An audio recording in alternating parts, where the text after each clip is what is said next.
Not gonna lie, this is not going to be my best lecture performance. I totaled my car last night on the way home, so that threw everything off. Yeah.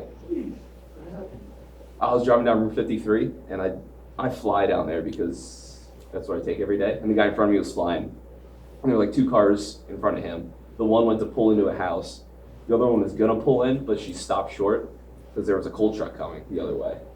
And the two of us like jammed on our brakes and plowed into her. Oh shit. Ooh.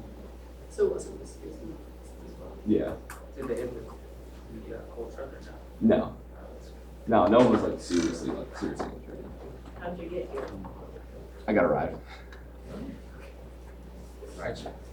Yeah, and they towed my car and I don't know where it's at. That's good. Like I forgot to like write down the towing company. Oh. I don't know what to do.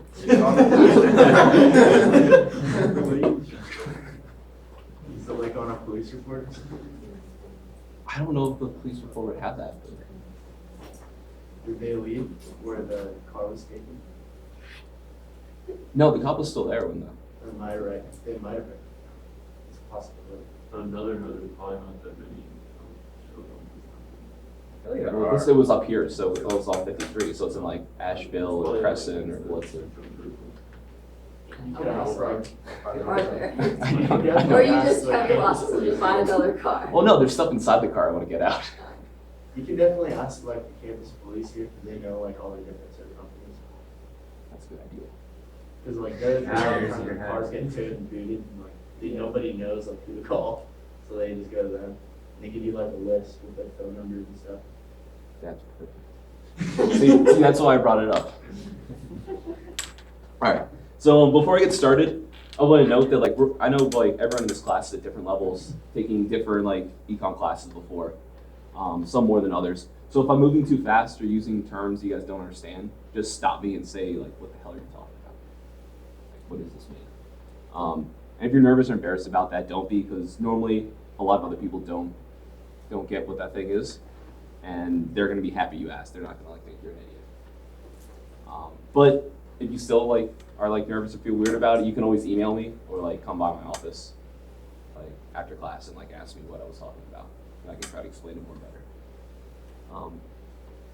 What else? Oh, also if you're interested in public policy, I would suggest following R Street on Twitter because they do a lot of like tech policy. It's more free market, but they're so that's not your thing, then you might not like it as much. But they make a ton of jokes. They're not very serious on there.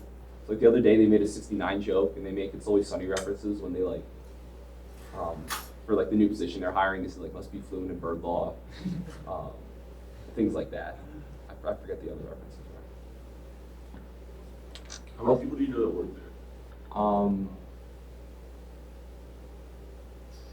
You just I grow don't. up. Oh, see, Joe and Caleb work there. Danielle works there. Shoshana. So I know at least four. Shoshana. I met Shoshana. Yeah, Shoshana's She wild. was like pink hair, Yeah, working at a. I thought it was funny. I was like, she does a lot of licensing stuff, but like Yeah. her Twitter is wild. It is very unprofessional. It's Because so I went to, entertaining. I went to like some talk by some guy from like Oregon State or like Portland or something like that.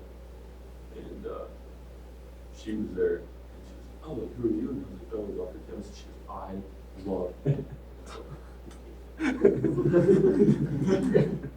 That's just what she's like. Okay. So last class I talked about spontaneous order a little bit in regards to Mengerian convergence and how societies settle on one currency. I'll just back up a little bit and explain a little bit about spontaneous order, like what it is, so you guys understand this process a little bit more, instead of just me spouting random words. So Adam Smith, he likened spontaneous order that moved prices in production and the market process to an invisible hand. That was sort of the metaphor that he gave for spontaneous order. So you have millions of individuals in America and the world economy now. It's like we're talking tons of individuals, a lot more than back in Smith's day. But still, you have all these individuals who have no intention of an overall outcome. They don't have like a goal set in mind. Still affecting the overall like aggregate order. So whether they're affecting institutions or just like affecting the market price of a good, they end up promoting an end which is not a part of their intention. So, for instance, early traders weren't trying to create a currency. What they were trying to do was just help themselves trade easier by picking salt or by picking in a good to indirectly trade. But it was through that self-interested action that they ended up helping money emerge, according to Menger's theory. So it's a major contention of the theory of spontaneous order that the aggregate structures it investigates are the outcomes of the actions of individuals. So what I mean by that is that it's literally individuals creating these whatever structures, institutions, even the market price. There's no one person or small committee deciding what it's going to be, designing what money was going to be like. It was individuals through their own actions creating it. It's very much on the individual level, and it goes along the lines of a lot of economics where the focus is on methodological individualism, trying to understand how the individual is acting when they're engaging in transactions in the marketplace or even in the production process. Yeah. So normally, when people think of the word unplanned, or if you describe something as unplanned, you're going to think that things are disorderly, that there's a lot of randomness, that there's chaos. You're not going to think that things turn out well and function well. And when you think of something that's planned, you think of like a committee or an individual, one of them deciding what's going to happen. So, in The Dark Knight, the Joker says, I even brought this quote, you know what I noticed? No one panics when things go according to plan, even when the plan is horrifying. If tomorrow I told the press that like a gangbanger would get shot, or a truckload of soldiers would be blown up, no one panics because it's all part of the plan. But when I say one little old mare will die, then everyone loses their minds. And what he's really getting at here is our perception of the world. And that's why this line ends up being so powerful in the movie. When he's like talking to Harvey Dent right after he gets all burned up. That we think that without a plan, without someone overarching from the top down saying what's going to happen, that it ends up in chaos, that we can't end up with these well-ordered institutions. But economists like Smith and Hayek and a lot of others, they dispute this notion. They believe that order is emergent from the process of these individuals acting. So because the individuals are acting, I don't even know how I want to put this. Through their actions, we create these institutions. Another example of spontaneous order, if you look over there through the pine trees, you see the dirt paths cut through there. That was a bunch of people walking through there just trying to take a shortcut to JFK instead of walk along the sidewalks. And over time, they wore down a path. They didn't have an idea that, I'm going to come through, wear down the grass. Eventually the school put down mulch to make it more like a path, but it used to just be a dirt path. They didn't have that goal in mind. They just wanted to get there quicker. But over time, they created this path just through their individual actions. It sounds, not too groundbreaking and kind of dull, but that's the idea. I have a long quote from Hayek, but I don't really think it's worth it to talk about that. So next I'll talk about the benefits of the gold standard, like the classical gold standard.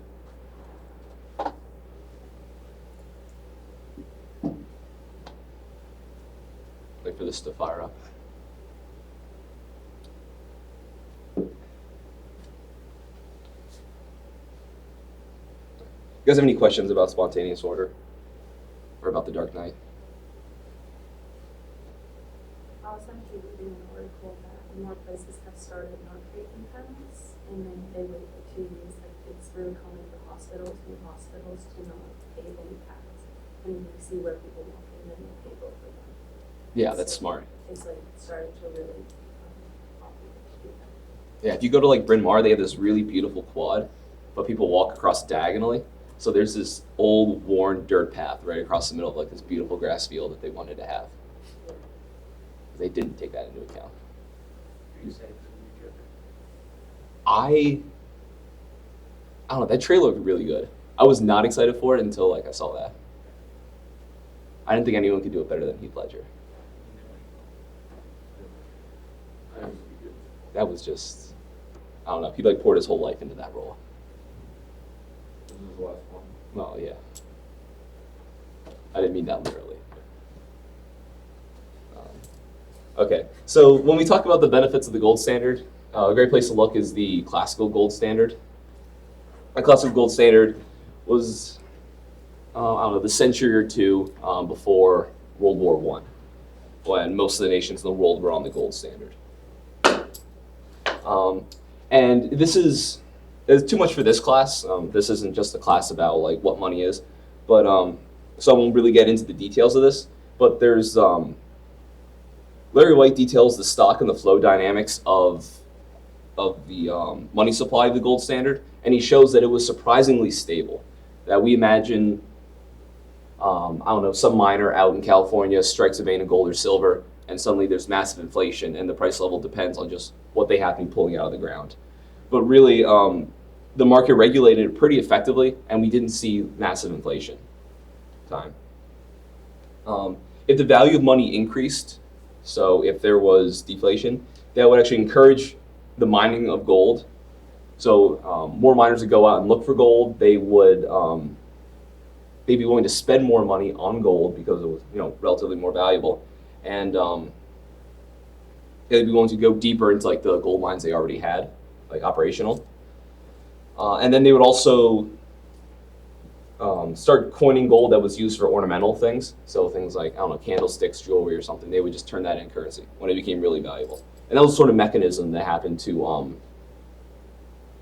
help keep the value of money under the gold standard stable. Likewise, if there was massive inflation, if there was a lot of gold mines would shut down because it wouldn't be worth it. And people would start taking money out of circulation, turning coins into jewelry, candlesticks, and all that jazz. One poignant example of this is the California gold rush. So economists thought that it would decrease the purchasing power of gold by 50%. So this is massive, massive inflation because there's a huge influx of gold suddenly coming out of California. William Stanley Jevons, who was a really good old economist, he was a contemporary of Karl Menger, he measured the wholesale prices, and he found that from 1847 to 1863, there was between a 9 to a 15% increase in the price level in the United States. So when you break it down, that's less than 1% per year of inflation, which, to put that in perspective, the Federal Reserve's target for inflation, basically since the recession started, they're then explicitly stating their inflation target.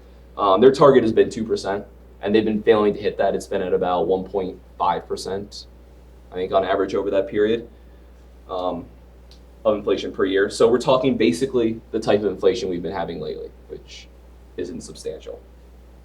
In fact, most policymakers, or most, I guess, people involved in monetary policy have been concerned about the low levels of inflation. The gold standard saw lower mean inflation than we've experienced in the world of fiat currency. So fiat currency, we've really had it since Nixon took us off the gold standard in the 70s. The US dollar at that point was still somewhat tied to gold, and it was the reserve currency of the world, so other central banks would hold US dollars, and then they could redeem US dollars for gold if they wanted to. What caused them to take a run on the, didn't the other countries start a run on the gold? Yeah, it was France, because Charles de Gaulle was all pissy about it. He would rail against it in speeches all the time and called it the Americans' exorbitant privilege. But That's the name of a book by, I forget, he's at Cal Berkeley. like, what event caused the reaction? So we had high inflation throughout the 60s because they thought, I don't know, they printed a bunch of money, they borrowed a lot, increased the money supply, so there were more US dollars in circulation in foreign countries than there was gold in our reserves. So if every country tried to redeem the currency at once, we'd have been insolvent. Yeah.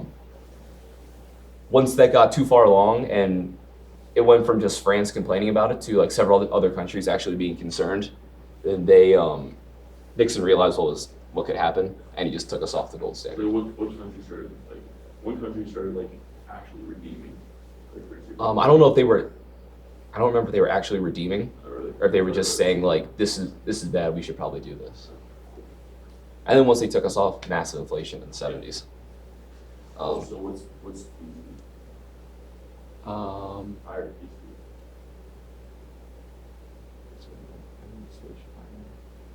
Total cost?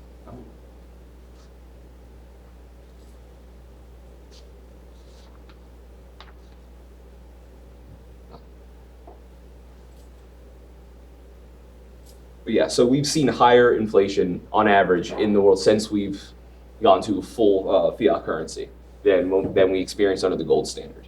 A lot of that was driven from the high inflation in the 70s and the 80s. Since like the early 90s, we've had real low inflation. And the Fed has been concerned it's been too low for like a decade now. Inflation can be thought of as a tax on holding money.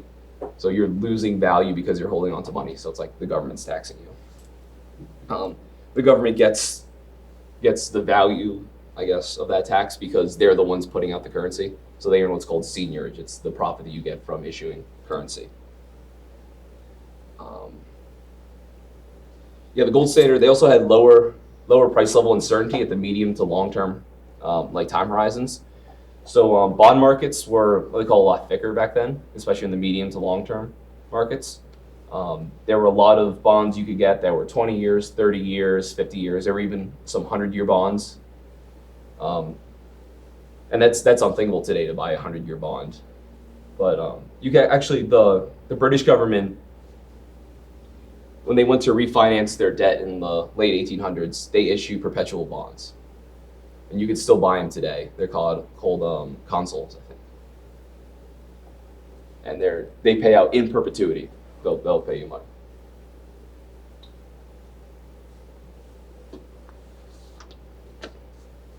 There are also global currency network benefits. Like I said, like currency is a network good. So the more people use it, the more value it has. Basically, because much of the world was on the gold standard, it was a lot easier to transact across borders. So you had a lot lower costs. You didn't have to switch from one currency to another. You didn't have to worry about daily changes in prices. When I flew over to Europe 2 summers ago, I was watching the price of the euro relative to the dollar before I bought my plane tickets, just to make sure I got a little bit cheaper. You don't have to worry about that if the whole world's on the gold standard because they're all tied together. And there's lower risk of one country devaluing their currency because, again, they're tied to the gold standard. And according to Danny Roderick, I haven't read this like her paper to understand exactly by what metrics, but she said in many measures, the world was more integrated under the gold standard back in the late 1800s than it is today. And she estimated that 20% of the growth in international trade was a direct result of being on the gold standard, just the ease of transacting between countries. There's also a lower resource cost of monetary gold mining. The real price of gold has risen substantially since the end of the gold standard. This is largely due to people accumulating it because they're concerned about inflation, so they're trying to hedge against massive inflation like we saw in the 70s and 80s. If you watch TV with your grandparents, they put on Fox News or on local news or something that just old people watch, you'll see G. Gordon Liddy or some other people trying to hawk gold, saying buy it today before money's worthless. So a lot of people, especially old people, hold on to gold for that purpose. It also forces fiscal discipline for governments. They can't run this sort of massive budget deficits that you get under fiat regimes. Thomas Sargent said it was good because it forced governments to balance its debt to GDP ratio. And Sargent isn't a big gold standard guy, but he pointed that out.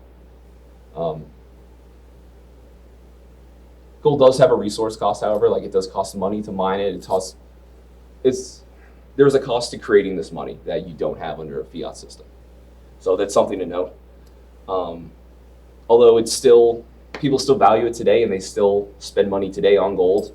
That's why its value has more than doubled since 1935 when FDR stopped the redemption of currency in gold for common people and like confiscated all the specie. Yes, in order for a fiat standard to be optimal, Milton Friedman, who was against the gold standard, and I'm blanking, another economist, tried to work out the math based on the resource cost of gold, and basically what you would need for a fiat standard to be superior to a gold standard cost-wise. And he estimated that inflation under a fiat standard would have to be less than 4% per year, which over the past 20 years, 30 years now, since the early 90s, we've hit easily. We've been below that. So over the past 30 years, it's been better to be on the gold standard. It's less expensive for us. And that's the same figure as countries that are looking to dollarize. One of the cool things about taking monetary theory with Larry White is that he's like known as an expert, especially on commodity standards and gold standards, but about like money in general. So anytime like a Central American or South American country was like hyperinflating, the finance ministers would call him down and ask him like, hey, what should we do? Like, what's going on? What's the best thing to do? So he had all these stories. Yeah, so I'm down in Costa Rica and they're hyperinflating in the 80s. And he would describe what it was like to like try to change out his dollars for the local currency. And he'd have to shop around because everyone would be quoting you different rates. Like one guy would listen to the radio and get it like updated by like the minute. The hotel would do it from like the newspaper that morning, so you would get a lower value, like less money than you should, than if you got like the updated from the hyperinflation. So there were some really cool stories about that. And there's a lot of countries that some of them peg their currency to another currency, usually the US dollar because they're in the Western Hemisphere with us. So let's say, like you go down to the Bahamas, they have the Bahamian dollar, but it's like pegged 1-to-1 to the US dollar. Some of them just outright dollarize. So they get rid of their currency and I guess they use that to buy US dollars and then put out US dollars. And that's all the transactions are done in US dollars. There's something like an exorbitant privilege. I think they said 80% of the $100 bills that the US government prints are held in foreign countries. Whether it's foreign banks like stockpiling them to engage international transactions, or people holding them as a hedge against inflation in their country, or what else? Criminal organizations. They do a lot. Though obviously they want paper currency to be secure, but they hold US dollars. And like the dollar is still the reserve currency of the world. If you, like the price of oil is priced in US dollars. If you want to buy it, you use US dollars. So a lot of other countries hold our currency for that reason. The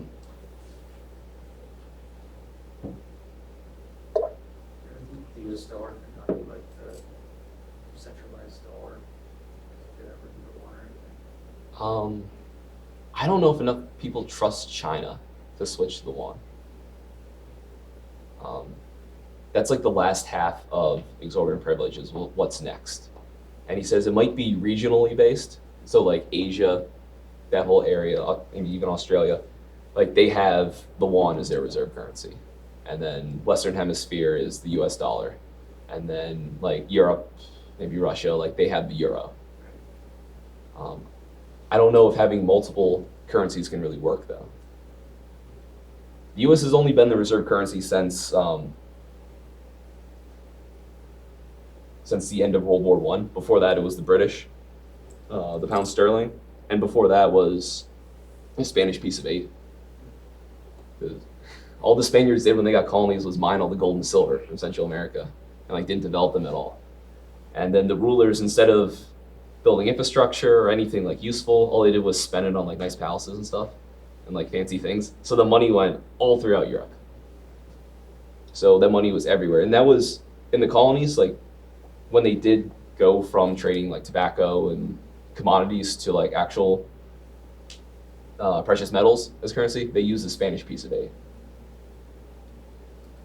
You ever heard people call like 2 bits 4 bits? They used to break the piece of eight into little bits. It's like and this piece of eight was worth like $1, so like 2 bits would be a quarter. But that's like a really old person thing to say. So.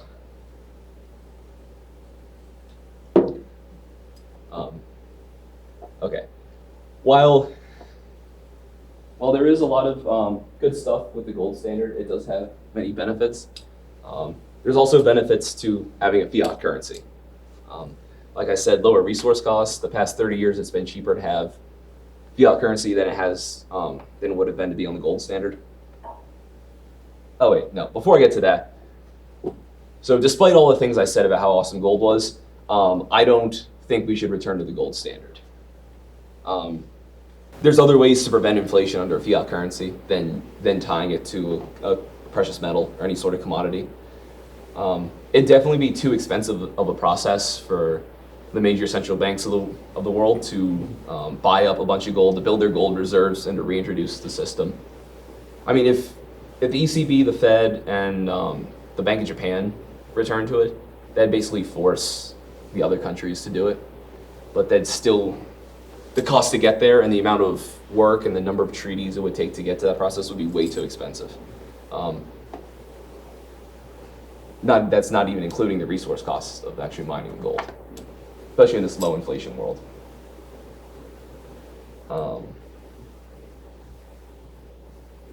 Yeah, like I said, Larry White he details the mechanics of how the gold standard works, how the market process adjusts for equilibrium and keeps the price level stable over the medium to long term. So the gold standard gets a bad rap for being way too volatile when it really wasn't that volatile, but and it shows how it occurred in practice as well as in theory about how the market regulated itself. But still, I don't think fiat currency, especially lately, has been bad enough that we would need to switch to a gold standard to improve on the performance of money.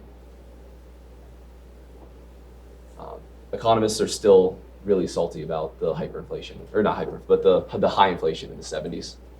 So if anyone in monetary economics is still like thinking about inflation. During the financial crisis, the Fed, when like banks were failing, were still concerned about inflation. And we're still thinking, oh, maybe we shouldn't lower rates, maybe we should actually raise. They were debating raising rates when the banks were failing because they thought inflation was around the corner. Ironic now. Later on, when we talk about the crisis, like do a chapter on that and go into the details about how the Fed really messed up. Not that I would have known what to do at the time, but hindsight's 20/20, and you look and see when their stuff was counterproductive. So first off, look at fiat currency. How does fiat currency arrive? Fiat currency is a paper money that's decreed by the government to be legal tender. So like all fees you have to pay to the government, all taxes, that has to be in US dollars. You can't pay them in euros or anything else, which forces people to use it. But in the actual process to switch, under a commodity standard, if one bank would refuse to redeem their currency for gold, to give gold to like whoever wanted to exchange your dollars for it, one bank tried to refuse that, it would be like breaking a contract with the holder of the currency. So a bank would not want to do that because everyone would pull their money out and go elsewhere. So all banks could suspend at the same time together, like I mentioned last class, like during a banking panic. They'd suspend redemption for a few days until they sorted everything out. But then they'd begin redeeming again after the crisis was over. I mean, they could in theory just stop forever, but that had never happened. In practice, what happened was the note issuing authority was transferred to the central bank. So the Federal Reserve in the U.S., they were tasked with releasing all the U.S. dollars instead of banks releasing the currency. And it was redeemable from the Federal Reserve in gold.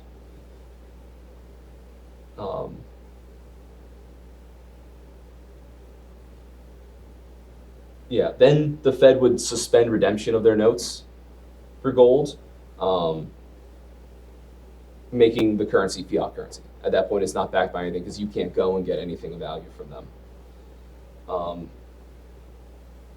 Despite that, the notes kept circulating because it wasn't in anyone's interest to stop accepting them. Because they, as a merchant, like if I owned a store, if I owned Spitfires, and someone went to pay me the brand new fiat currency, I knew I could turn around and buy stuff with that fiat currency. So why would I not accept it?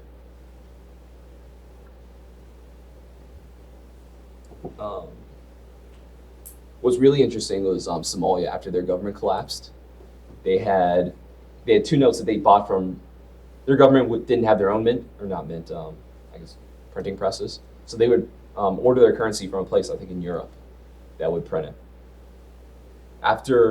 So they had the 1,000 Somali shilling and the 500 Somali shilling. People started, like businesses or like private people just started ordering the 1,000 Somali shilling from that producer in Europe, and flooded the market. So there's hyperinflation. They ended up ordering so many of them that the value of the 1,000 Somali shilling went all the way down to the cost of the paper and the ink on it. So maybe 30 cents. People realized that if they did that to the like that one, like everyone knew it was like basically worthless, but no one, for some reason, went after the 500 Somali shilling. And afterwards, everyone realized, oh, if we do this again, then we're just not going to have a currency. So somehow, nobody like ordered new 500 Somali shillings. And despite the fact that not only was it backed by nothing, but there was no one to like oversee the money supply, and it wasn't required. It wasn't like required by the government because there was literally no government to back it with the the full faith and credit of the United States government. There was no one to do that in Somalia. It still traded, and it traded at par, which is wild. And that's the kind of inertia that is present in these systems.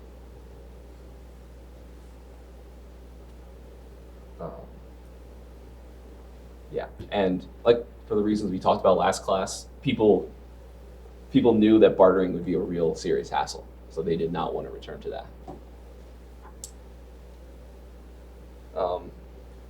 So yeah, some of the benefits of fiat over commodity money is you don't get the kind of wear and tear you get with precious coins. Like dollars they still rip and they still get worn over time, but it's not a big deal to replace paper notes, unlike when a chip of gold comes off, like it's gone forever. Advanced commodity standards almost exclusively use notes in transactions by the end, and it was just backed by gold. But there was still the usage of gold, so it still makes fiat slightly better. It's easier to transport. You don't have to lug around heavy sacks of gold. I mean, that's why bills were invented in the first place. I mean, no one carries change anymore. Some of it's because you can't really buy much with it, but it's a hassle. Fiat currency allows monetary policy and deficit financing. If you think those are a good thing, then you definitely like fiat currency. We won't get into it now, but there were serious problems under the Bretton Woods system, where the US dollar was the reserve currency of the world and it was tied to the gold standard.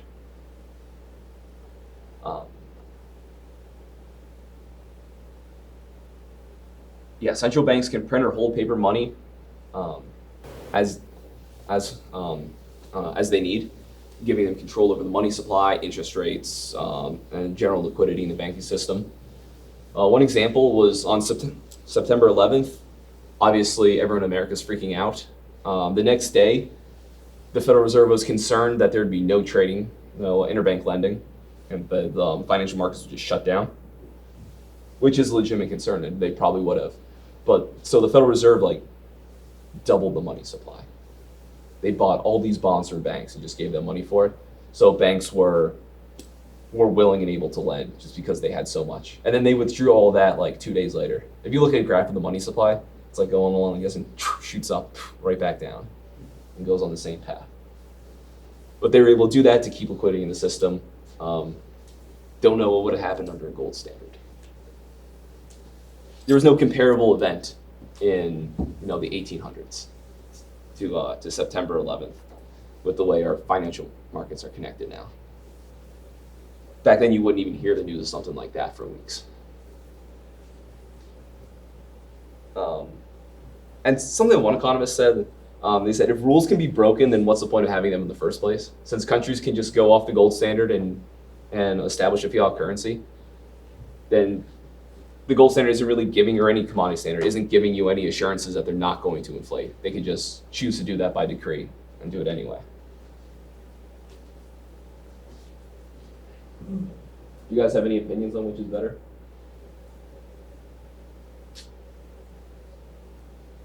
I think we should go back to salt. You like the salt standard? I have a question. What about when companies go to losing papers and just resort to all online? They're still using the US, it's still technically fiat currency, Okay, even though there's no physical currency. okay. That's like the next advancement. Yeah. It would be interesting to see how that would have worked under the gold standard. I assume the same. The currency just happens to be backed by gold, but I don't know.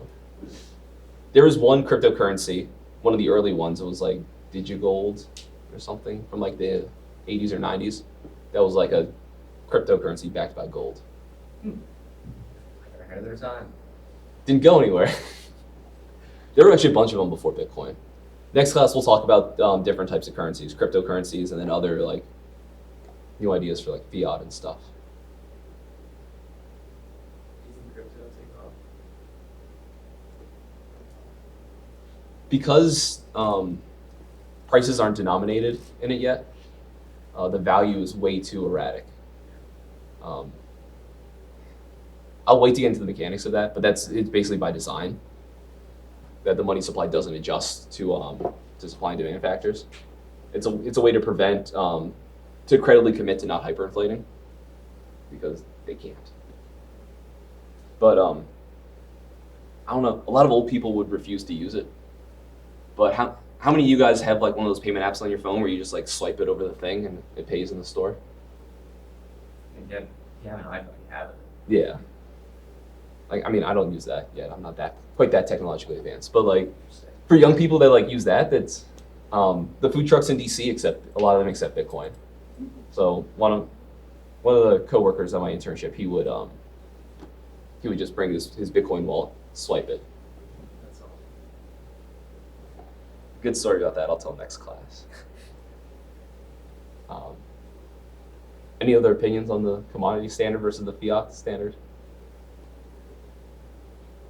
Like I said, there's a lot of merits to a commodity standard, but I just don't think it's worth it to switch back now. Sure, Larry White would be upset if you heard me say that.